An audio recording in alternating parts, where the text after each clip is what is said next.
What's up, everybody? It's me, Anthony Cataldi. Just wanted to show you my iHome I got at Walmart. Only $49.99. Basically, okay, it's an alarm clock radio. It has FM, and it has these different colors. It glows, so it goes fast. Shuts off, glows, and there's one color you can choose. LED, pulse,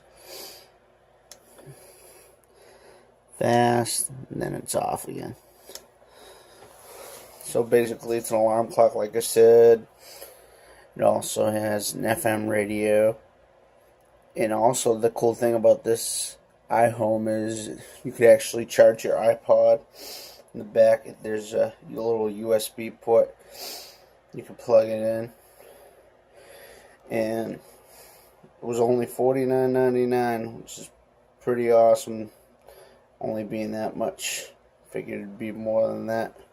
You gotta love Walmart. But that's the iHome, everybody. Have a good one. Take it easy.